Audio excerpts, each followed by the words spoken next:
Boa noite, muito boa noite. Você que tá aí do outro lado, galera botequeira bonita, que tá esperando esse episódio dessa noite, o tão esperado episódio 46 dessa terça, às 20h30. E olha, você imagina o meu convidado de hoje, ele é super mega hiper blaster especial. Eu nem sabia que roupa vestir, não saber na roupa vestir. Eu falei, eu vou vestir uma roupa florida assim, parecendo o balão do aeroporto de Brasília, cheio de flor, para expressar o quão feliz eu tô nesse momento. Eu falei, olha, no mínimo eu vou assim, sei lá, eu vou marcar um cara muito fashion para pensar em modelar, aí no máximo eu atingi o Falcão com essa blusa florida aqui. Então vamos lá, a gente vai tentando, a gente é errante. Mas olha, pessoal, hoje o boteco dessa noite muito mais especial do que nunca. Por quê? Porque hoje eu tenho o prazer de conversar com um cara que eu já acompanho há muito tempo e que, assim, é o meu ídolo e eu acredito que é o ídolo de uma galera aí que tá aí do outro lado aí. Olha, não tem nem palavra, assim, eu tô até sem saber como falar direito aqui. Mas olha, só para falar um pouquinho dele, ele tá aqui, a câmera tá só em mim, você nem vai imaginar quem tá aqui do outro lado comigo.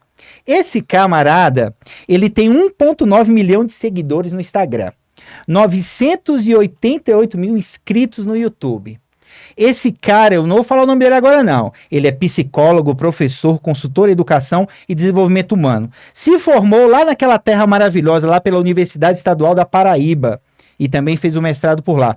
Já atendeu em consultório para mais de ano, claro, na psicologia clínica, é palestrante, viaja pelo Brasil e por outros países, como Estados Unidos, Alemanha, Áustria, e hoje, né, tá aqui no boteco. Olha, gente, olha como é que pode um boteco humilde, que tem um pedaço de copo, assim, ó, caído aqui, aquele que, né, que rasga um pedacinho do beiço, trazer um cara igual, eu não sei, não sei o que ele tava pensando, eu falei assim, olha, eu quero fazer algo diferente, eu quero a minha reputação, eu quero ver se é boa mesmo, indo no boteco do prof. Pessoal que rufa os tambores, mas antes disso, deixe o seu like aí, se inscreva, mande esse vídeo aí pro seu cunhado, pra sua sogra, pra sua mãe, pra sua tia, até pra aquela vizinha sua que briga, porque aquela vizinha briguenta gosta desse cara. Eu lhes apresento o pessoal. Muito boa noite, meu convidado da noite, Rossano Klinge. Fala, Zé, que alegria.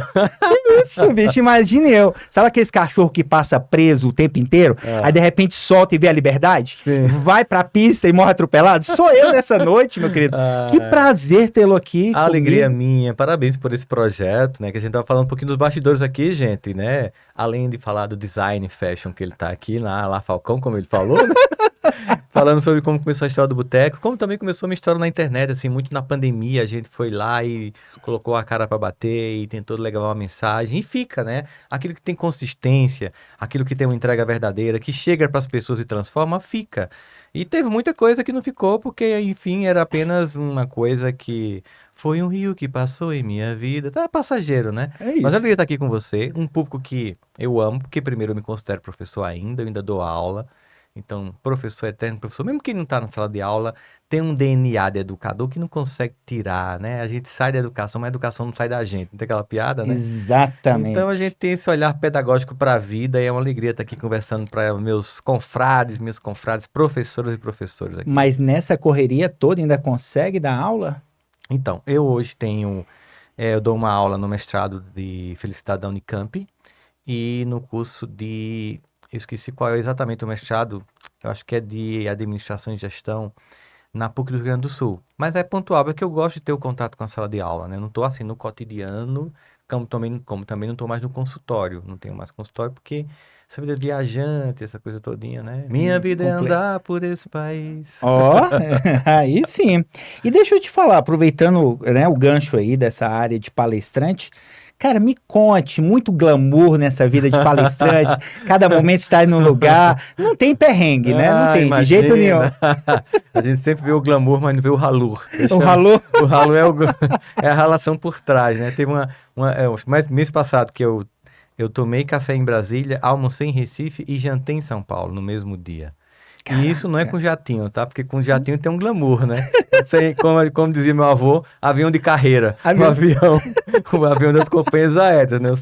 Eu tenho meu jatinho na Gol, na Azul, na Latam, na Voipes. A cada momento você tá com um jatinho diferente. Não, eu amo o que eu faço. Eu agradeço a Deus todo dia eu fazer o que eu faço. Eu agradeço a Deus quando eu acordo por tudo que eu faço. Mas não dá para dizer que, como o ser humano que a gente é, não tem hora que a gente cansa de fazer a mala, de viajar, de não estar em casa, de estar um dia numa cidade, outro dia no outro. Não tem glamour em hotéis que você mal dorme, porque você entra. Às vezes já teve hotel que eu fiz check-in de meia hora. Eu entrei literalmente para tomar um banho, trocar de roupa, fazer a barba e voltar para fazer a palestra para o aeroporto. Até o cara do. Só o bate-volta? O cara do hotel falou: que check-in é esse? Eu vim só tomar um banho e fazer a barba. O pessoal merece uma pessoa barbeada fazer a palestra e tomada banho, né?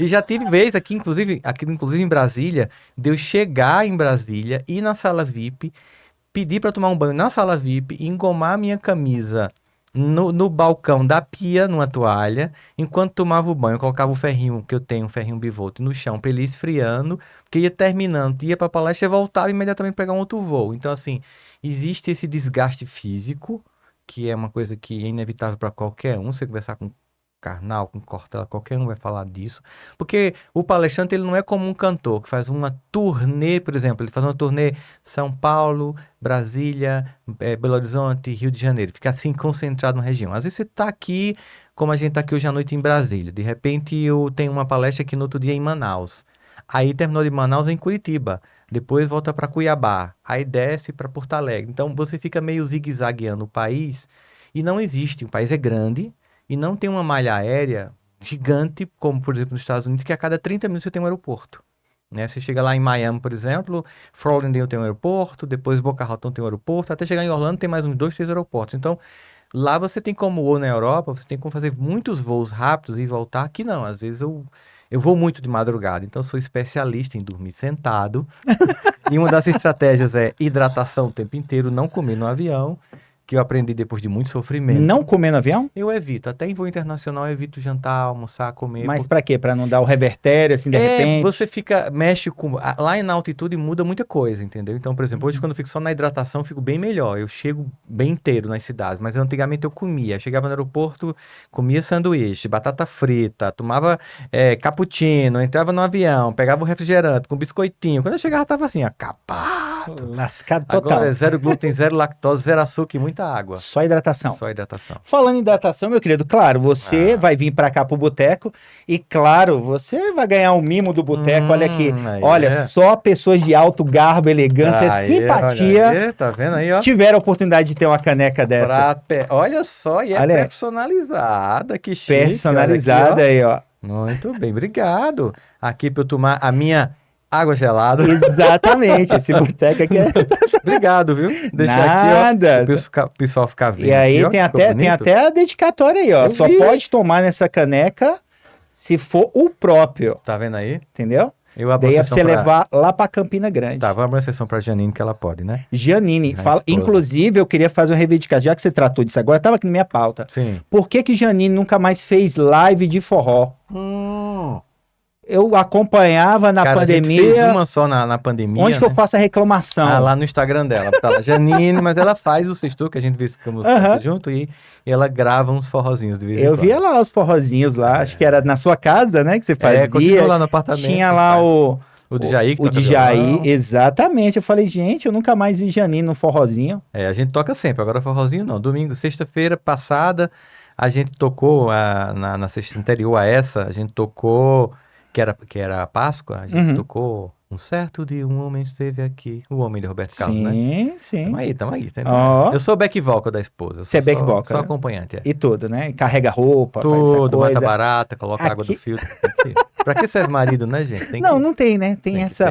Agora, você falando em marido, falando em casamento, eu lembrei de uma frase de um teórico que eu ouvi na internet.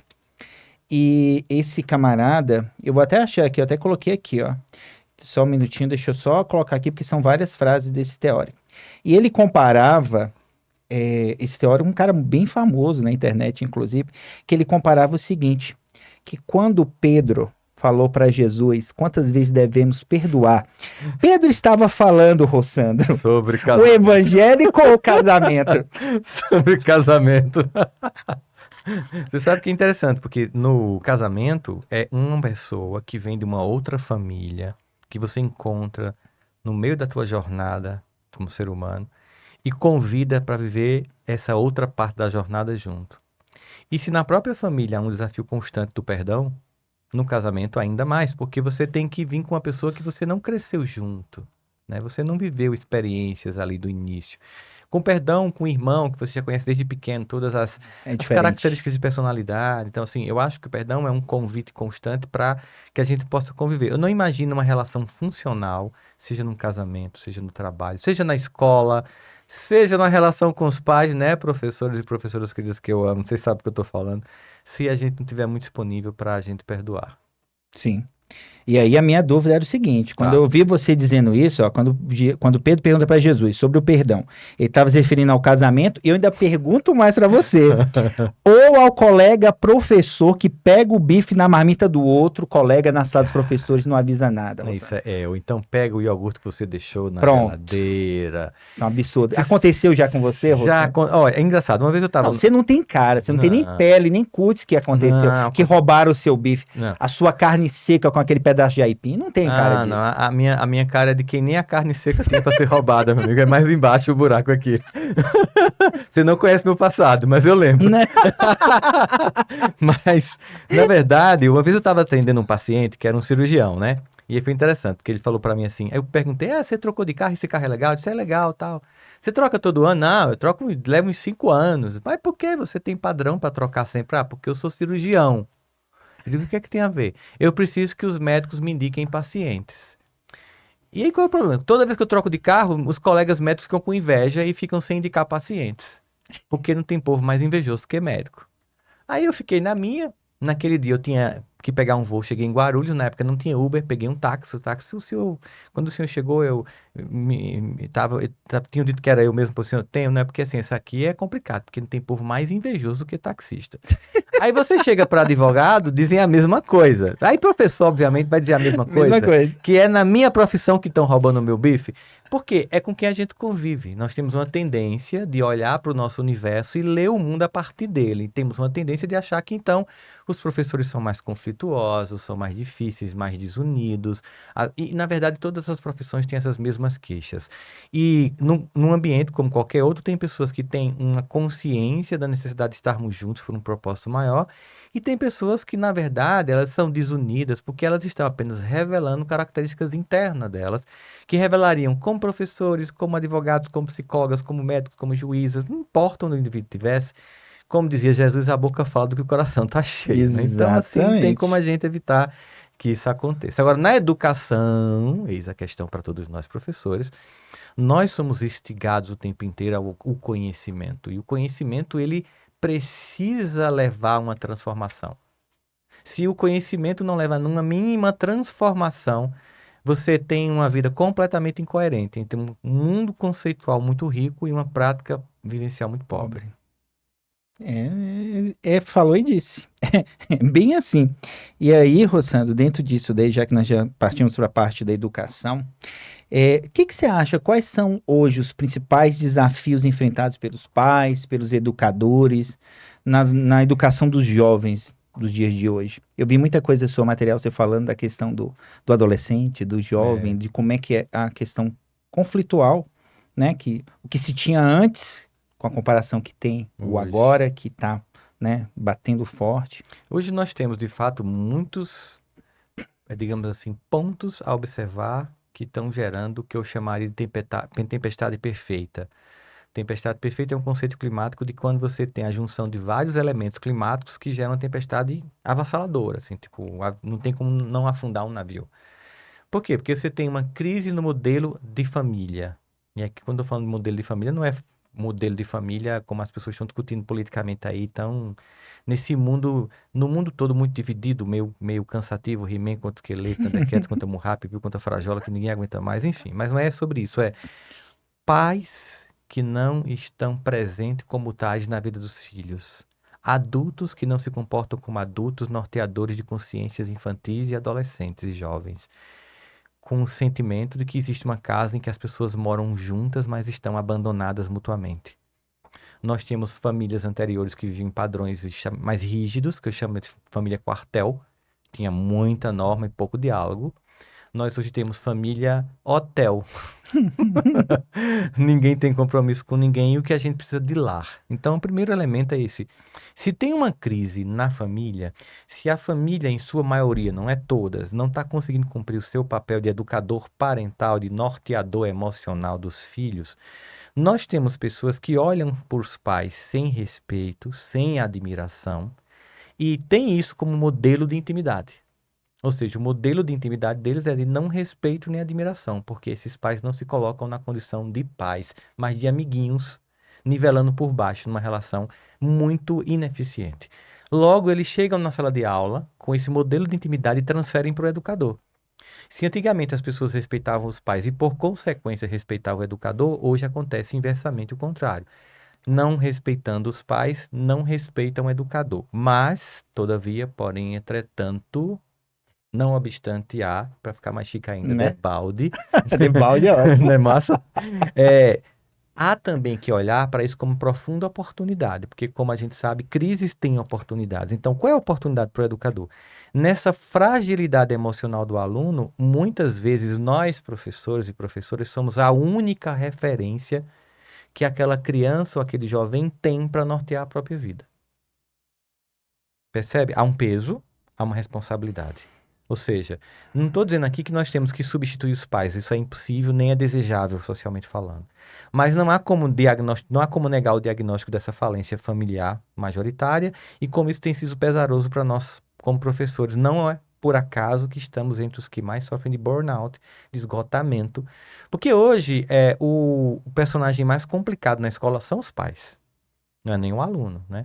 Eu até digo, claro que em tom de brincadeira, com muito respeito, porque eu sei Claro. que as famílias, elas muitas vezes, elas quando pedem socorro é porque estão pedindo mesmo. Mas em tom de brincadeira, quando eu tô falando com professores, eu digo isso, tô fazendo esse disclaimer bem grande aqui agora, porque tu sabe como é o mundo da internet, né? Sim, Recortam só essa fala e acaba com minha sim. reputação. Exatamente. Mas se você for ver o vídeo depois inteiro, eu tô Vai dizendo ver tudo isso antes. Que é isso, né? Que é uma brincadeira dizendo assim, que a gente quando recebe pai e mãe hoje, a gente antigamente recebia com manual de pedagogia para tratar de questões pedagógicas. Hoje a gente recebe com o manual do Código Civil do lado, o manual de psiquiatria do outro e de exorcismo do outro lado, e às vezes não dá conta. E segurando o telefone do SAMU, né? O Porque SAMU. talvez você precise. SAMU. Na verdade, o que acontece? É essa angústia desses pais que estão perdidos no seu processo educativo, chegam na escola, alguns sabem pedir socorro e outros agridem, que é um pedido de socorro. Então Não deixa de apontam ser, o né? dedo, quem é você para fazer isso com meu filho? Quando na verdade você está tentando fazer o que este ou aquela mãe ou aquele pai não fizeram. Eu lembro que eu estava uma vez com o Cortella fazendo uma palestra em São Paulo e numa perguntas e respostas um professor perguntou a mim o que pode consolar um educador, Rossandro, que quando os pais chegam na escola dizem assim, por favor, me ajude a educar meu filho. A gente acredita nisso. E aí, quando a gente vai dar o limite que os pais não dão, em vez de a gente ser parabenizado, a gente é humilhado, dedo apontado, e quando é em escola particular, ameaça de demissão. Eu vou fazer uma lista com os outros pais para te demitir. Ou então outra frase, né? Professor, eu já não sei o que fazer com esse menino. E é verdade, não Que é o que sabe? mais acontece, né? Acontece. Você pensa para uma pessoa de quase 2 metros, olhando para uma de 1 metro e pouco, que não É. sabe o que fazer, você diz, e o que é que eu faço com você? E eu disse assim, o que é que pode consolar um professor numa hora dessa? Que é humilhado com um pai e uma mãe que não entendem nosso papel. E eu disse, feche os olhos e pense, ainda bem que esse filho é dele, não meu. Só que eu não digo mais isso. Por que eu não digo mais isso? Porque nós vivemos em comunidade. Então aquele filho não educado do outro vai poder ser aquele que pode matar o meu no trânsito depois. Sim. Então nós vivemos numa comunidade, nós temos uma responsabilidade por um projeto de coletividade. Não se trata de cuidar de um, mas de redimir a todos. Educação e escola, por ser inclusiva por natureza, abraçar a diversidade no mundo que até rejeita isso hoje, ela tem uma tarefa que é de resgatar a todos, pelo menos os que possivelmente nós possamos, porque obviamente a gente não consegue isso. Mas a intenção é essa, nós temos que manter o sarrafo alto para que a gente possa atingir o maior número de almas possíveis, resgatando num processo de desenvolvimento das famílias, né? Porque existe realmente uma parentalidade abandonada hoje em dia. Os pais estão desnorteados e esse desnorteamento vai gerar um desnorteamento psicológico nas crianças e adolescentes e jovens. O que vai gerar e explicar, por exemplo, essa crise imensa de crianças ceifando a própria existência, tirando a própria vida. Sim. Porque não veem nada que as segure no mundo e que dê significado e pertencimento para elas. Aí no momento que tá naquela crise de Da sofrimento angústia, onde é que eu total, pego quem me segura? Qual é o adulto na sala? Não tem ninguém. não tem, não tem. E aí eu queria que você comentasse para mim, pesquisando, fazendo, porque eu fiz um trabalho de vasta pesquisa sobre um teórico. E aí pesquisei, vasculhei todos os lugares mais profundos da internet, encontrei uma frase de uma pedagoga da vida real, chamada Dona Delma, que Uhum. falou o seguinte: meu filho, quem disse a você que eu Que eu quero preciso seu seu amor? Eu acho essa história fenomenal. Você podia compartilhar novamente com isso? Porque tinha um Claro. certo rapaz, gente, que queria pro carnaval fora de época. É Lá em isso. Campina Grande, Dona Delma, com toda a Não deixou. sabedoria, conta pra gente, divide com os botequeiros e botequeiras aí. Pois Enquanto ele vai contar essa história aí, galera, por favor, compartilhe Curte. esse vídeo com o geral. Curte e compartilha. Vai começar a história mais engraçada que eu acho que o Rossandro já contou. E, por favor, compartilha que o pessoal tem que ver essa Compartilha. história. Inclusive naquele grupo da família que você se entregou todo mundo por causa da política. Sim, E que que brigou. E que os políticos nem sabem que vocês existem. Vamos parar de deixar de ser besta e vamos voltar a se relacionar com quem a gente ama. Ninguém tem que concordar para conviver, tá? E vocês vão entender porque a minha mãe mostrou muito isso para mim. Então eu queria para o Carnaval Fora de Época, eu queria ir atrás de Ivete Sangalo, que estava na banda Eva cantando Olha meu amor, veja só, hoje o sol não apareceu. E aí, Nessa época nessa mesmo. época, eu tava tocando Minha Pequena Eva, ela fez uma releitura da música, né, dos anos 80. E aí minha mãe, você não vai, você tem 16 anos, eu vou sim, tal, não vai, eu não deixo, mas eu tenho que ir e tal, só faltam 2 anos para fazer 18 anos, eu quero ver você me impedir. Aí eu disse, por que que muda com 18 anos? Eu vou ser maior de idade, você não pode mais mandar em mim. Isso aqui na minha casa, meu filho, não muda nada, aqui a casa é minha. Minha casa, minha lei. Você é um hóspede. Se você casar, você não leva nem os móveis. Você vai perceber. E aí eu disse um palavrão que eu não vou dizer em respeito aos nossos ouvintes nessa Não é? noite de terça-feira, né? Não vou dizer esse palavrão. Mas você já imaginar, é um palavrão que começa com F. Eu disse, é F, né? E você ainda acha que eu vou lhe amar? Porque adolescente é atrevido, né? Sim, sim. Como minha mãe não era uma criança, era uma adulta, se colocou no mesmo lugar, permaneceu no lugar de adulta, sem se abalar, disse, meu filho, quem disse que eu preciso do seu amor? E eu fiquei abalado. Como assim, mamãe? A surpresa foi pra você, É. né? Antes de você nascer, eu já existi, já me senti amada. E foi assim, papum, Rossandro. Papum, ela era jornalista, bem papum, né? Se você um dia vai me amar, não sei, porque é a escolha de adultos. Agora, pra hoje, eu não abro mão do seu respeito.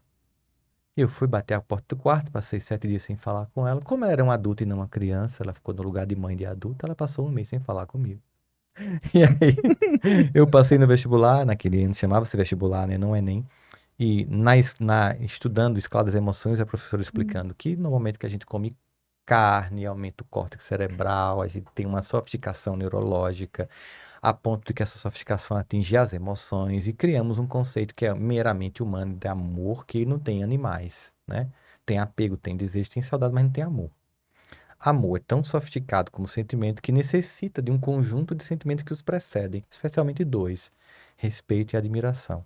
Logo, igual a física ou matemática, tipo cálculo 3, só quem paga é quem paga cálculo 1 e cálculo 2.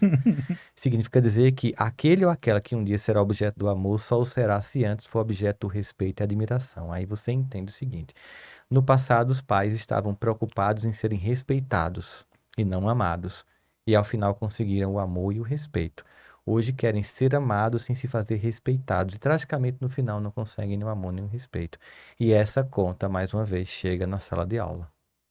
Tudo chega na sala de Chega aula. porque Não a tem sala de jeito, aula né? é o primeiro lugar do mundo onde nós recebemos os humaninhos que chegaram para a gente saber se está dando certo ou não. Então é a primeira instituição fora família, longeva, porque assim, o seu contato com a religião é de fim de semana. Mesmo que você tenha contato diário com Deus, em suas orações, preces e rezas, o seu contato institucional no campo da fé, ele é um pouco mais voltado para o fim de semana. O seu contato institucional com a educação é até muitas vezes maior que com a família, levando em consideração que a maior parte do tempo que a gente passa em casa passa dormindo. Tira Exatamente. aí deslocamento, dormindo, tal, você passa mais tempo na escola interagindo e sendo educado, ou se permitindo, se você quiser ser educado, do que com a própria família. Então a escola ela sente muito o impacto, digamos assim, dessa desconstrução familiar. Ou seja, papai e mamãe ausente, quem é o próximo que vai estar presente? Os professores, os coordenadores, os psicopedagogos, os diretores e todas as pessoas que fazem parte desse lindo e redentor ecossistema chamado escola. Cara, tudo vai para a sala de aula, não tem jeito, né? Tudo. É Não, um, tanto que eu sempre digo assim, quando eu falo para professores, né? Eu nunca fico emocionado quando vejo uma invenção, tipo, é, é, o- foguetes lançando satélites ou projetos como o do Elon Musk para levar o homem a Marte, ou a invenção de um smartphone, ou a invenção do ChatGPT. Eu acho que lindo que esse cientista fez isso. Eu sempre, que incrível o trabalho de milhares de professores que tornaram isso possível. Cada invenção que o mundo tem é conjunto de uma obra coletiva que começa com educadores. exatamente, exatamente. E como é que era? Nós já falamos aqui do professor e tudo, falamos do filho da dona Delma, mas e como é que era o Rossandro estudante na época lá do ensino médio? Não vou nem entrar na psicologia, eu quero saber o seguinte: quando a dona Delma chegava, mas o Rossandro não é todo mundo, você não é todo mundo. Essa frase é clássica, Toda né? mãe fala, né, cara? Toda Quando você mãe. fala algumas histórias, eu lembro da minha, acho que só muda o Só CPF, muda o né? CPF, a região, mas é tudo igual, cara. É mesmo Você não é jeito. filho de todo É. mundo, né? Esse teto não é seu, você vai mandar quando tiver o seu Quando se você tiver, teto, faça do jeito que você quiser. Aqui na minha casa quem manda quem sou manda sou eu, eu. né? Bom, na verdade, que bom, né, que a gente teve essa oportunidade de alguém que disse pra gente claramente que a gente tinha que obedecer e respeitar o ambiente que estava lá antes da gente chegar. Outro dia eu fiquei muito feliz, Rossandro, porque eu pude repetir essa frase pro meu filho. Ah, Vitória, né? Eu Nossa, aprendi, minha cheguei mãe me assim, ensinou. estufei o peito, né? Pena que eu não tava com essa camisa florida. Falei, Aqui nesse teto quem manda sou eu. Esse quarto que você tá aqui é alugado, meu irmão. Isso aqui é alugado por mim. Você tá morando de favor nesse quarto. Não, desse jeito, claro Eu que não. sei, mas só Mas para esse teto, nossa, deixar mas estufei. claro, É deixar tão claro. bom quando a gente repete essas coisas Não, que e sabe que para criança é muito importante? porque para saber Tem que tem tem o alguém limite. dirigindo aquele carro. Sim. Aquela nau não está abandonada, nem E tem que muito ter o menos. adulto, né, Tem cara? que Eu posso ter. posso ser seu companheiro, posso ser seu amigo, eu posso rir com você, mas eu sou seu pai. Ter uma relação mais amistosa do que os nossos pais tiveram com a gente é uma coisa. Deixar de ser pai para ser amigo é uma outra É. coisa. Entende? Quando eu era adolescente e criança, eu era um aluno bem ruinzinho. Porque eu tenho déficit de atenção e hiperatividade, e isso na época em que não tinha Ritalina, nem Venvance, nem diagnóstico, nem nada, era classicamente considerado um aluno inviável, né? E todo mundo duvidava de mim, eu acho que só minha mãe acreditava em mim. É verdade. Todo mundo duvidava tanto que até eu duvidava, porque todo mundo estava duvidando, então eu acho que o pessoal deve ter razão, né? Assim, Até porque você não era qualquer um, você era o Rossandro, por isso que ela acreditava. não, Sandro, mas eu digo sempre que eu tomei emprestado a fé que ela tem em mim até que essa fé fosse minha. Porque os pais, eles conseguem ter uma visão mais ampla da gente, eles têm uma noção de quem a gente é. Então, muitas vezes, aquela inviabilidade momentânea não é uma coisa que vai se delongar no futuro. Na verdade, ele te conhece muito mais do que você, né? Sim, Assim, uma muito, amplitude, né? muito grande. Muito grande. E eu acho um desperdício que os filhos não escutam os pais hoje em dia. Também há de convir que muitos pais não sabem ser pais hoje em dia. A gente escuta muito das crianças nas escolas dos adolescentes. Meus pais não me escutam, apenas me gritam. Então não tem diálogo. Então, às vezes, você quer ser respeitado como pai, como mãe, na hora da ordem, mas não é na hora do acolhimento pai e mãe. Você não recebe o que você não entregou. Quer ser um pai e uma mãe que é respeitado e que é escutado por seus filhos? Seja um pai e uma mãe que escute e que acolhe. Aquele que só julga e grita não é pai e mãe. Portanto, você não pode pedir para os filhos aquilo que você não entrega, né? Então, assim, ninguém terceiriza essa função. É inalienavelmente nossa. E às vezes, muitas vezes, só de uma mãe, né? Que geralmente cresce, que foi o caso da minha mãe, que vira pai e mãe. A chamada PAM, né? Uhum. Que acumula duas funções e com muita necessidade que dê certo aquele projeto, porque não tem nem como dividir a culpa com ninguém, né? Se der errado, é Sim, culpa só é sua. dela, Mas ela exatamente. conseguiu oscilar muito entre a ordem, muito clara, assim, muita afirmativa, e brincar e pular e fazer cócegas. Ela não era aquela pessoa que era só rígida ou só mole, ela conseguia, sabe, fazer essa movimentação que eu acho muito importante na educação, né? Que é refinamento emocional mesmo. E aí conseguiu de boa, e o estudante roçando que não era, como dizia aqui, flor que se cheire, conseguiu. Não, conseguiu de boa não, conseguiu se arrastando mesmo ali. Eu não minto, né? Eu fui me arrastando ali, muitas vezes fui para final em física, ou em química, ou em matemática, disciplinas que eu tinha uma dificuldade imensa. Na universidade eu ainda comecei um pouquinho assim, mas É. depois eu consegui desenrolar na universidade, a E coisa por que a escolha desabrochou. de psicologia? Então, eu queria fazer arquitetura, na verdade. Desde o princípio foi Desde o princípio arquitetura? era arquitetura, mas não tinha na minha cidade e eu não gostava de matemática. Então, eu tinha que fazer duas escolhas. Primeiro, eu não ia fazer uma coisa que demandasse um conhecimento que eu tinha dificuldade de adquirir, que era matemática no caso, muito menos como me manter em outra cidade, que eu mal me mantinha na nossa, quanto mais em É outra cidade. difícil, né? E aí eu fiz sociologia e psicologia. Mas eu pensei assim, como é que eu vou ganhar dele como sociólogo? Eu fiquei pensando, né? Quanto tempo vai demorar para eu poder começar a trabalhar? Na minha época eu tinha que, não tinha professor de sociologia na escola hoje em dia como tem, né? Então eu tinha que terminar o curso, fazer um mestrado, um doutorado e fazer um concurso. Ou seja, era no mínimo 12 12 anos de anos. estudo e eu precisava comer. A verdade era essa. Então meu objetivo foi, o que que vai me dar dinheiro rápido? O que eu preciso A galera grande. periférica tem essa coisa, né? De pensar o que que eu vou fazer isso Para dar virar dinheiro resultado logo, logo. porque Não, você não, precisa eu não tô aqui, sustentar, eu não né? tô aqui para comprar camisinha de marca, eu tô aqui para comer mesmo, né? Para ver se tem alguma coisa para roubar na minha quentinha, que não E tinha nada para não tinha, roubar. nessa época não tinha nem nada, Nem né? ela vai roubar. Então, assim, só que quando eu escolhi psicologia, teve uma influência de um amigo da minha mãe que veio a ser meu professor, que é uma grande referência minha, com ele e uma professora de USPB, que eu tive a oportunidade de reencontrá-la anos depois em João Pessoa, uns dias atrás, Suzana, professora de geografia em João Pessoa hoje, e o professor de psiquiatria de Mundo Gaudêncio, que era amigo da minha mãe, foi para minha casa na época do vestibular, conversando com ele, disse, pô, fazer psicologia, porque... E aí ele foi meu professor, ele e a esposa dele, inclusive a esposa dele foi minha colega de mestrado, e uma experiência incrível, porque eu me identifiquei profundamente com a psicologia. Aí eu pensei, já que eu não posso construir casas, vamos projetar novas formas de ver a vida. Vamos refundar as bases do inconsciente das pessoas para que elas possam reconstruir suas identidades. Fui para uma outra ordem de construção. Essa canção é boa, essa daí é Né? interessantíssima.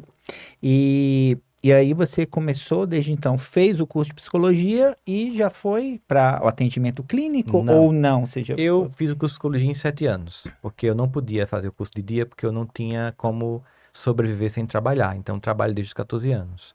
Na época eu podia, né? E à noite eu tinha que esperar as cadeiras surgirem. Então, eu passei 7 anos para fazer o curso, porque nem sempre tinha as cadeiras à noite. E de dia eu trabalhava. Então, eu saía do trabalho, pegava o ônibus, ia lá para a universidade Tudo estudar. na sua cidade mesmo, em Campina Grande? Campina Grande é um centro universitário bem conhecido no Brasil Uhum. desde os anos 60. Desde os anos 60, Campina tem Universidade Federal, tem cursos bem... É conhecido mundialmente, especialmente na área de tecnologia. Então, tinha esse benefício de estar num ambiente profusamente E acadêmico, próximo de casa, né? Que próximo você de casa. Pegava um precisava. ônibus. Quando eu pensava em reclamar que eu estava saindo do trabalho para pegar um ônibus, eu lembrava dos meus colegas que ainda iam voltar para a cidade do interior, andando 2 horas de ônibus para voltar Sim, para os sim. Que era o interiores, normal disso que era o acontecer, normal, né? né? E lá não, era só pegar um ônibus e voltava para casa. Então, e aí, quando terminei, sim, aí eu trabalhava, aí eu fiz o mestrado, aí trabalhei com um monte de coisa, trabalhei como câmara de estúdio de TV, eu trabalhei como assessor de político, eu trabalhei como agente de publicidade, eu fazia site da internet, eu fazia logomarca, como essa da Esquina Brasil aqui, eu fazia cartaz, eu digitava trabalho para a galera da, da universidade, inclusive participei do Mercado Negro, que posso confessar, porque já passou, o crime prescreveu. Ó, denúncia, Polícia Civil, ó, por Passou, favor. Ah, já passou, passou? passou, não é? Poxa vida. Eu fazia o Poxa, trabalho aí, dos aí outros. o Ibope ia aumentar, Eu mas não, fazia. pessoal, os agentes chegando, senhor roçando Pegando. Klinger. Nossa, isso ia dar um auê do caramba. É, Perdemos a às oportunidade, vezes eu Emerson, fazia de... trabalho para as pessoas também, né? Assim, fazia o trabalho todo, não só digitava. Então era uma coisa que antigamente Cobrava-se muito. Aqui, pelo menos em Brasília, o pessoal fazia digitação e cobrava. Nisso que surgiu o computador, assim, É, tipo 486 Pentium. eu tinha esse. Aí cobrava por Por lauda, né? Por página. página, né? Era 50 centavos, eu lembro. Era. Depois R$ 1 tal. E É. se fosse o trabalho todo, eu cobrava 3. Isso, aí Porque você era o tinha. chat GPT do passado. Era Tu fazia o papel de chat Chat GPT. GPT do passado. E aí depois, quando eu terminei o mestrado, eu pensei, pô, agora eu vou atender. Eu acho que eu também passei por algumas experiências pessoais que me fizeram crescer Aí você emocionalmente. começou só após o mestrado Após o mesmo. mestrado, eu digo, vou abrir o consultório. Aí abri o consultório e dali então, tudo que eu faço tem a ver com psicologia. Poxa, que bacana, É. cara, que legal. E aí começou a atender. E quando é que surgiu essa questão das palestras em si, essa coisa de você chegar e falar, poxa, eu vou Na enveredar por verdade, esse. foi um aluno meu que dirigia, na época, a associação comercial da minha cidade, Álvaro. Ele me chamou para. Eu estava dando uma aula sobre gestão de conflito na liderança, numa disciplina de administração. Ele, professor, o senhor podia dar essa aula para os meus funcionários? Mas como assim? Não, no sábado eu faço um café da manhã, o senhor vai lá e dá uma aula para eles. E aí eu dei a aula, depois ele me indicou para fazer uma palestra na associação, no CDL, no Sebrae, no shopping da cidade, e aí foi surgindo isso. Só que eu fiquei mais ou menos uns 10 anos fazendo em Campina isso, né? Eu não conseguia fazer fora. Obviamente, porque a visibilidade, a rede social ainda não tinha a força que ela tem hoje. Isso foi em que ano, ô, Rossandro? Cara, isso aí, deixa eu te dizer, 2017, 2007, 2008. Você começou aceitando esses convites e foi por acaso, né? Por Foi algo acaso que não foi. foi Não algo era, que não você tava, planejou, não né? tava, não tinha programação disso, não, sabe? Tinha a habilidade que eu adquiri por causa de um conflito na universidade, que minha mãe, mais uma vez, foi fundamental nesse processo. Foi. Eu fui fazer uma defesa de seminário e foi horrível, porque, obviamente, foi horrível mesmo. A professora disse: Sua defesa está horrível, você nem mereceria estar aqui fazendo isso, porque os seus colegas contavam com o seu conhecimento. Cheguei em casa, contei para minha mãe chorando. A professora me humilhou. Mas vocês não imaginam, meu filho. Eu acho que esse rola, não é ofensa. Eu imagino a bosta que não foi seu seminário.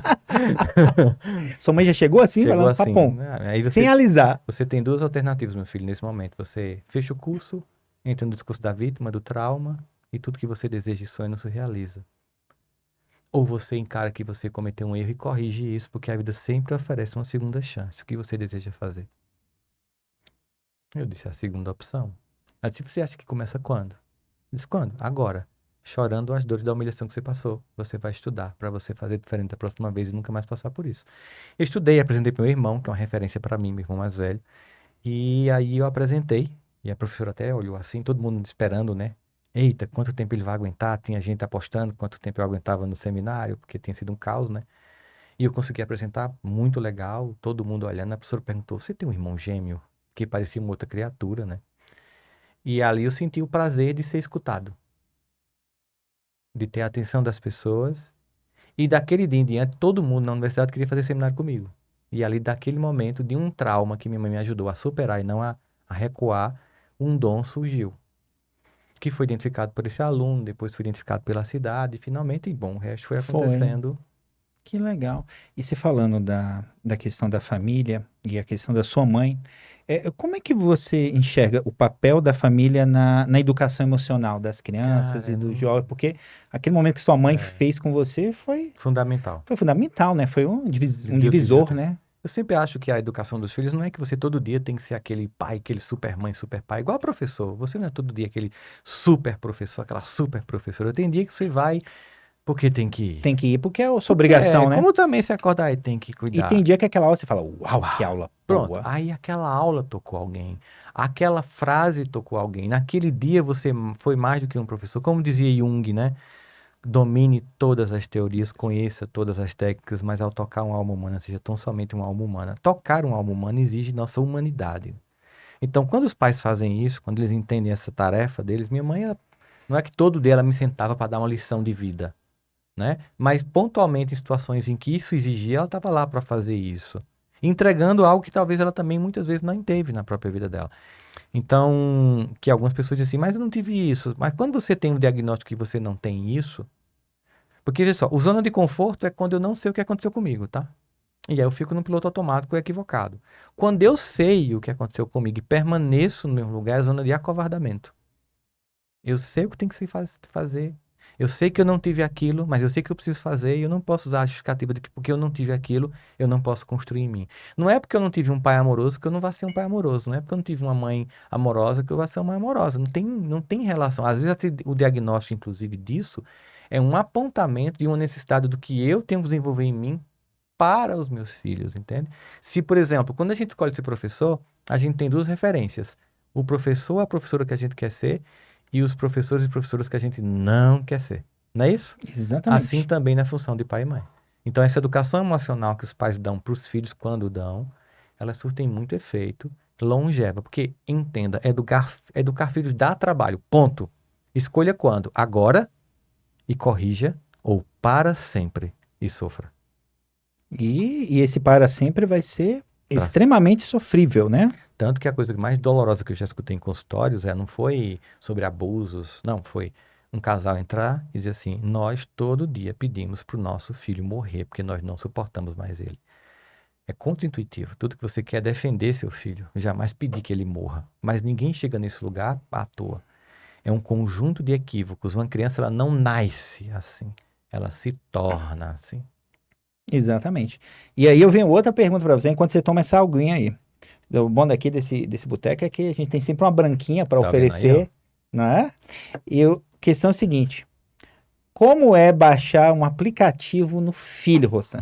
Imagina que a criança é um iPhone 14 Pro Tu Max. viu tudo, cara. É, Tu mas assistiu, foi tudo.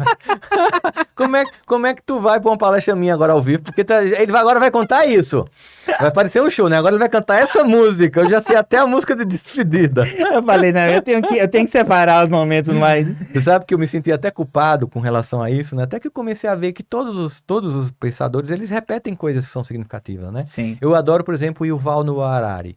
Então eu escuto muito entrevista e podcast com ele. Ele repete todas as Sim. coisas que ele diz em todos Não, os e lugares. essas analogias são sensacionais, porque você é que nem aqueles macetes de cursinho, quando você quer Aham. passar pro vestibular, você grava tudo. Eu É. morri de rir, eu falei, gente, tem que baixar o aplicativo no filho. Então eu estava um dia numa palestra para pais. Eu tenho uma empresa chamada Educa, com um amigo meu, irmão, chamado Jaime Ribeiro. Que nós vamos falar daqui a pouco Daqui sobre a Educa. pouco. E um dia estava numa das nossas escolas, que parceiras que adotam o nosso material, e eu queria explicar para os pais, de forma muito simples e objetiva e pedagógica, o que é educação de filhos.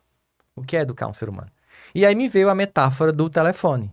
Imagina que você tem um telefone na sua mão, um iPhone de ponta, né? Eu não vou dizer o 14, 15, 16, 17, Porque para já- ficar temporal aqui o episódio. Olha que o episódio daqui a 10 anos é iPhone 39, sei lá, né?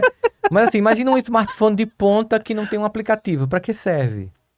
Mas ele está lá como recurso, como possibilidade. Então, o que é educar? É baixar aplicativos, respeito, empatia, compaixão, dignidade, comprometimento, desenvolvimento pessoal, gestão das próprias emoções. Isso a criança não nasce com, se desenvolve na família e continua na escola e depois na sociedade e na religião. Ou seja, nós juntos temos a belíssima missão de educar almas humanas. Digo nós, família e escola. Então, nós juntos podemos fazer isso. Os pais começam a baixar o aplicativo, a gente continua. Dá bug? Dá. Tem que apagar? Corrige. E às vezes você tem que baixar aplicativo que você não tem na sua própria vida, que você teve que construir por causa do seu filho. Porque geralmente quando a gente ama alguém profundamente, a gente percebe que aquele amor nos convida a superar nossas dores. Amar alguém é um convite para não paralisar diante dos próprios limites.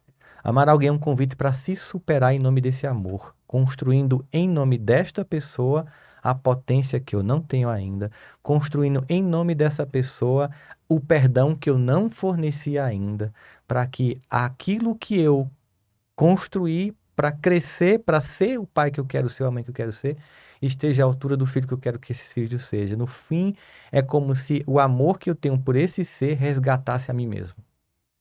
Isso é uma coisa que a gente percebe quando a gente ama alguém. Isso acontece num casamento também, né? Quantas vezes você diz assim, eu preciso ser melhor por ela. Ela merece um melhor do que eu sou agora. Mas isso não me impede de se tornar uma pessoa melhor. Não preciso morrer com essas inabilidades emocionais. Esse amor me convida a ser melhor.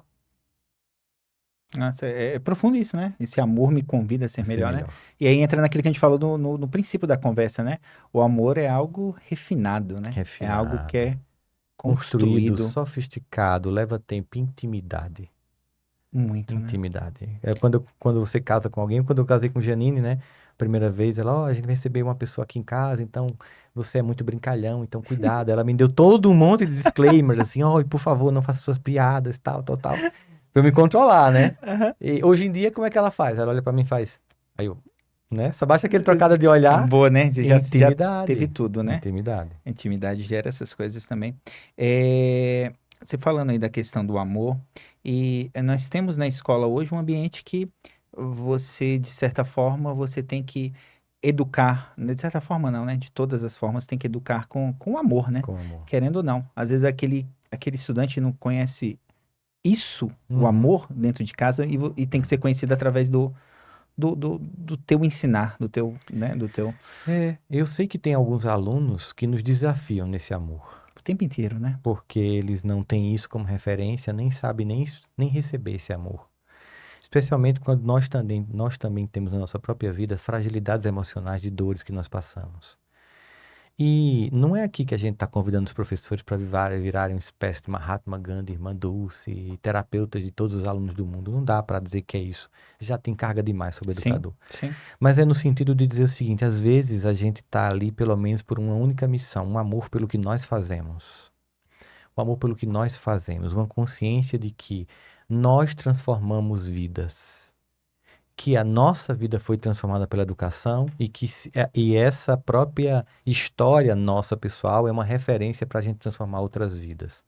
Porque uma coisa que eu percebo, educador não consegue prever futuro. Tem aluno que a gente jura que vai bombar, 10 anos depois está o fracasso total. E tem aluno que a gente jura que já é um fracasso, 10 anos depois a escola da vida ensinou que a gente não conseguiu. Mas a gente semeou. Enquanto esteve nas nossas mãos, pelo amor à educação, mesmo por aquela crença difícil que não nos estimula o amor, às vezes apenas um suportar, mas o amor pela educação, pelo que nós fazemos quando a gente não acorda para fazer sabonete, nada contra quem fabrica sabonete, é ótimo. A gente acorda para transformar vidas.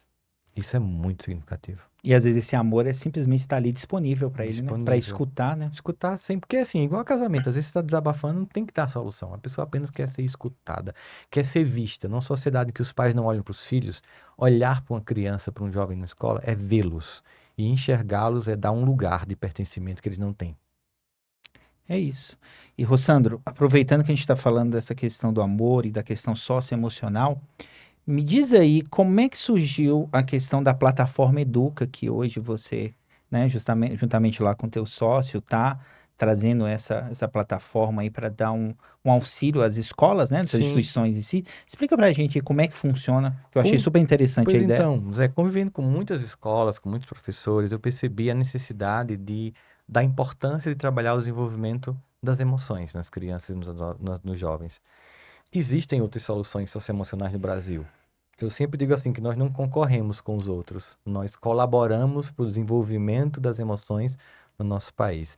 Eu tenho até um amigo meu que tem uma plataforma que a gente diz, é concorrente no CNPJ e amigo no CPF, né? Ah, é? E eu digo assim, a gente não concorre porque nós estamos tentando desenvolver as emoções das pessoas. Então, quem tiver entrando para fazer isso, seja bem-vindo, que venha Não, e mais. se alguém for pela sua ou pelo do seu amigo, tá tudo Importante é que ok, são chegue, caminhos, importante é que chegue, exatamente. né? Eu digo sempre que a educação é também um negócio, mas não é só um negócio. Então, tudo que você faz para a educação é primeiro para a educação, depois é que é um negócio. Se você inverter essa ordem, não vai funcionar bem. E aí a gente percebeu que tem soluções no mercado, e a gente pensou, quando a gente chega depois, a gente tem que olhar e perguntar o que é que eu posso trazer de acréscimo, né? Eu tenho que aprimorar, obviamente que eu cheguei depois, eu posso ver os erros cometidos pelos outros, aprimorar esses erros e lançar mão de uma coisa nova. E a gente percebeu que uma grande necessidade era educar emocionalmente, não somente as crianças e os jovens, mas os pais também.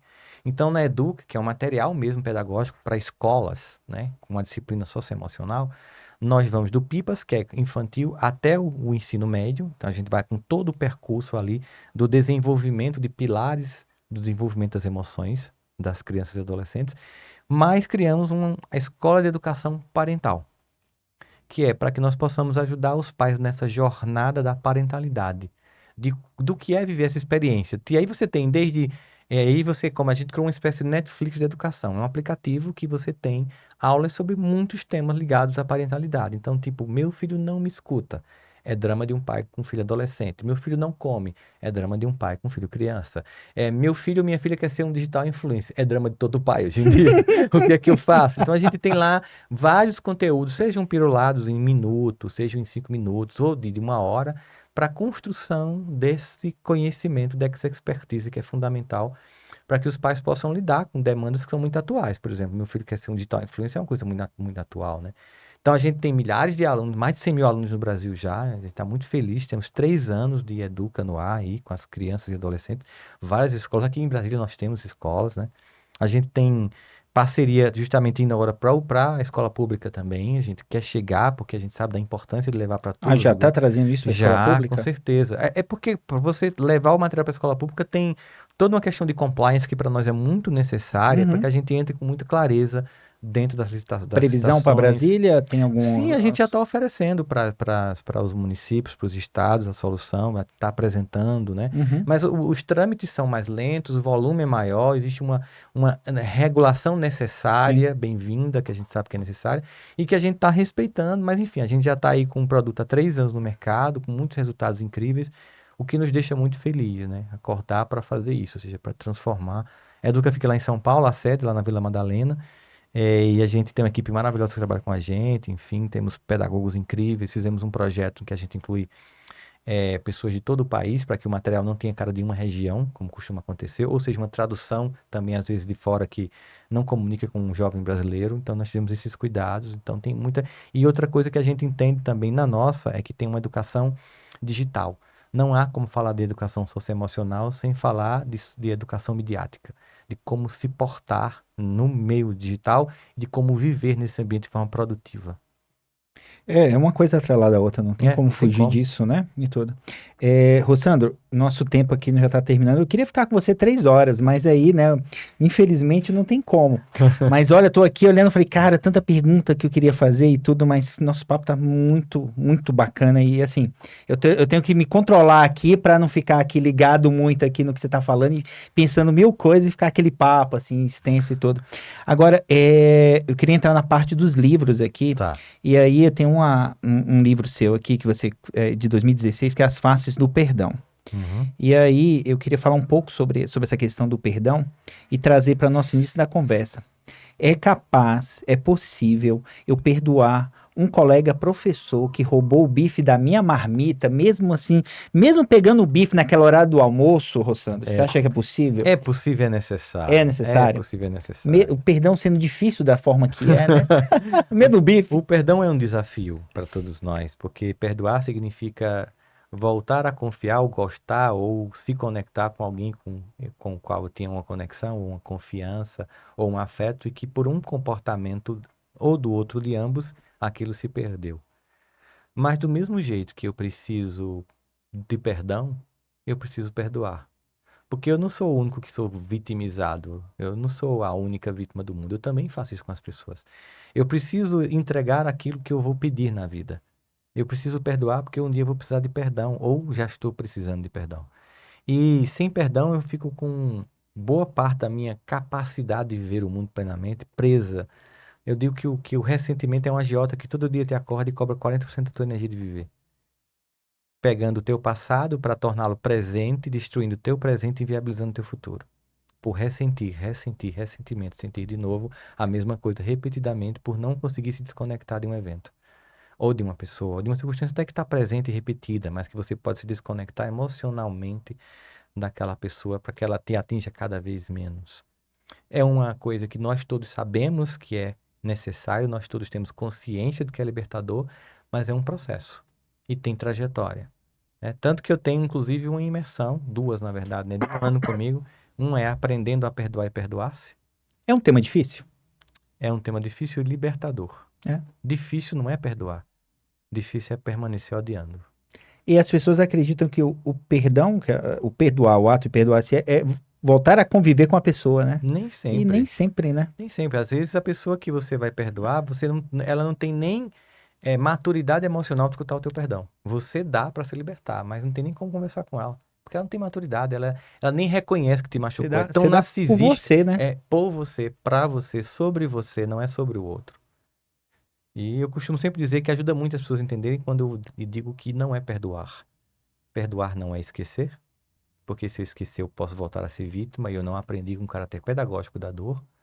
Perdoar não é concordar com o que o outro fez comigo. Perdoar nem sempre é desconsiderar a justiça. Eu posso te perdoar e ter que chamar a polícia para que você não faça isso com outra pessoa. Perdoar nem sempre é parar de sentir dor, porque talvez o que você me provocou até hoje repercute na minha vida, mas eu quero perdoar porque já basta a dor que repercute na minha vida. Mas é sobretudo se libertar. É dizer o seguinte: eu não vou mais deixar que a minha vida seja dominada pelo controle remoto que eu te dei pelo ressentimento. Eu tomo de volta o que é meu. e você fica com o que é seu. Se você vai morrer egoísta, é um problema seu. Eu não preciso viver com isso. É isso, toma que é de graça essa daqui do Boteco, gente, ó. E aí eu falei de um livro só do Rossando, mas tem vários aqui. Eu Escolho Ser Feliz, de 2018, né? O Help, eu Me queria falar educa. mais sobre isso, mas a gente não vai ter tempo, né, de falar sobre o Help Me Eduque, o Tempo do Autoencontro, e tem aí, eu acho que é o mais novo, As Quatro Estações da Alma, que é você, E o e aquele Cortella. cara que ninguém conhece Eu, também. eu acho que se eu falar, na verdade, quem é esse cara, talvez as pessoas escutando a minha voz possam imaginar quem seja, o que para mim foi uma honra imensa. Meu querido amigo Mário Sérgio Cortella, que São para os mim é, únicos dois palestrantes VIPs do Brasil, não é segundo isso? Cortella, somos os únicos VIPs. Por quê? Porque ele é, dizendo ele, sou vindo do interior do Paraná e você é vindo do interior da Paraíba, só tem nós. São duas espécies de extinção. Cara, e como é que é escrever um livro assim com Cortella? Como é que é o Cortella como pessoa, assim? Cara, se você acha Cortella incrível na internet, ele é incrível como pessoa. Ele é um gentleman. Ele faz tudo para você se sentir bem do lado dele. Ele lhe olha, lhe escuta, ele valoriza o que você fala. Ele é tão gentil que você observa nas palestras dele. Ele vai dizer uma coisa que você não sabe. Ele faz assim: eu sei, você sabe. Desse jeito, Que Sêneca dizia. E você não é, sabe nem quem é não faço Sêneca. nem ideia Mas de ele, que só pra você não ficar é desconfortável, eu desse sei, você jeito. sabe. Ele é um gentleman, é um ser humano incrível. Ele, Cláudia, a esposa, sabe, o Pedro Cortella, os filhos. Tem uma filha que mora na França. No lançamento eu conheci todos, né? Todo mundo. Quando a gente fez o lançamento lá em Patigenópolis, em São Paulo, a gente fez um lançamento em Campinas. É uma pessoa incrível, cara. Uma alegria, uma honra imensa poder escrever um livro com um ser humano que, pra mim, é uma referência em todos os sentidos. Esse foi o mais novo, é o mais Esse é novo o mais teu? novo. Agora, no meio do próximo desse ano ainda, sai um com a Lúcia Helena Galvão, Uau, né? que legal. E com uma professora amiga nossa também, lá do mestrado da Unicamp. E o ano que vem sai um com a amiga querida Leila Ferreira, que é uma troca de carta entre amigos que durou uns 3 anos, que é um papo muito bonito também. E aí vai transformar em livro. Já tá em livro. Já tá em livro, A gente já? já lançou ano que vem. A gente lançou com Cortella agora e com a Lúcia Helena no próximo semestre. E depois a gente lança com a Leila. E aí os outros que estão sendo produzidos, alguns individuais, estão aí na esteira. Que lindo, que bacana. Meu camarada Rossando Klinge, eu te agradeço demais por ter, assim, eu sei quanto que a tua agenda é atribulada e eu quase não acreditei, né, quando falou, não, ele vai poder conversar com você, José. Falei, Jesus, o senhor está aqui do meu lado, não tem jeito. Sempre. E eu agradeço por demais por você dividir Obrigado. esse tempo aqui conosco, com essa galera que tá do outro lado aí, que acredito também que é uma galera fanzoca sua e por todo o material que você colocou assim, ó, de bandeja, de graça na internet. Chega aí, e escolhe. Tem um leque de opções de A a Z com temas diversificados e todos temas muito bem, sabe, muito bem, com uma reflexão muito boa, com pensamentos muito assim, interessante de você refletir e falar, caramba, é isso, né? Assim, é um tapa na cara, assim, só que de luva de pelica, assim, com aquele sotaque gostoso lá de Campina Grande. É isso. E, cara, muito obrigado. Eu Eu que queria te agradeço. agradecer, assim, eu não tenho nem, assim, eu vim só com a camisa, assim, para homenagear como a minha alma está florida, tanto quanto a minha camisa aqui Ô, meu do amigo. Falcão. Bom, eu que agradeço, Zé. Parabéns pelo trabalho. Acho que todos nós que ocupamos a internet para levar lucidez, né, a gente está cumprindo um papel. A gente sabe que a internet em si é um instrumento. E como tal, nós podemos usar ou para barbárie, ou para intriga, ou para conflito, ou para divisão, ou para leseira, besteira, a dancinha da moda, ou para levar conhecimento, despertar consciência. O educador não consegue não fazer isso. Até no boteco do educador a gente bebe água e tenta fazer a pessoa não perder a consciência, que é o que se perde no boteco. Aqui é um boteco de ganho de consciência, é um boteco reverso seu, né? A gente vai ficar valorizado no mercado depois dessa fala, a gente vai fazer um corte, viu? Depois disso, ó, Nasdaq vai subir nas ações do As ações Boteco. do boteco vai subir, né? Eu só não sei a carreira do Rossando depois da vinda aqui. Eu acho que vai ter algum. Bom, como pra ficar claro, é água mesmo, né? É água, viu, gente? Pra ninguém achar que é aquela água que passarinho não bebe, Não, água que é água passarinho mesmo. bebe. É. Mas uma alegria estar aqui com você. Parabéns pelo trabalho, para os professores que acompanham. Deus te abençoe e Meu continue camarada. aí levando luzes Obrigado. nesse mundo da internet. Oh, com certeza. E muito obrigado mesmo. E para a gente finalizar, né? Você daqui a pouco já vai ter que sair correndo daqui para outro compromisso. Só para você deixar uma palavra para os nossos botequeiros e botequeiras que ficaram aí até agora. Eu costumo dizer que Professor no Brasil não é reconhecido socialmente, não tem status, não ganha o que mereceria. E eu sempre lembro da poesia de Madre Teresa de Calcutá, né? Quando ela fazia assim, às vezes você vai ajudar alguém que assim que pode te derruba. Mas ajude a si mesmo, às vezes você vai perdoar alguém que nunca te perdoou, mas perdoe a si mesmo. Quando você fizer sucesso, você vai ter muitos falsos amigos e muitos inimigos verdadeiros, mas faça sucesso a si mesmo. Às vezes você vai educar almas a vida inteira, é que eu já estou fazendo uma digressão do que ela falou, né? E as pessoas nunca vão saber que você fez isso. Talvez você não tenha milhões de seguidores, mas você transformou-se em uma única alma humana que passou na sua vida. Você fez o que você veio fazer no mundo. Porque ela conclui dizendo, porque isso nunca foi entre você e o homem, sempre foi, sempre será entre você e Deus. Não podemos esquecer disso. Uau, aí, gente, viu? Tem um boteco mais chique desse jeito na internet que termina com a citação de Madre Teresa de Calcutá? Não tem, gente, não tem. É só aqui no Boteco do Prof. Mais uma vez, obrigado, meu querido. amigo. Valeu Eu que demais por agradeço. essa noite aqui conosco. E você que está aí, muito obrigado aí por sua preferência, por ser esse botequeiro e essa botequeira fiel que está aí do outro lado. O papo aqui foi fenomenal. Para você que chegou agora, ó, volta aí o nosso episódio. Tem muita coisa boa que falou. Teve várias coisas polêmicas. Eu estou falando para chamar Pra chamar Ibope. Para atenção, chamar né? Ibope, Então, porque a gente claro, precisa, né? claro, faz Patrocinador, essa coisa. Você sabe, você é um parte. cara global, você sabe o que eu tô falando. E teve várias coisas polêmicas, não percam. Volta aí o vídeo. E muito obrigado por você estar aqui conosco. Vejo vocês na próxima terça. Um grande abraço e aquela boa noite. Até a próxima terça. Valeu!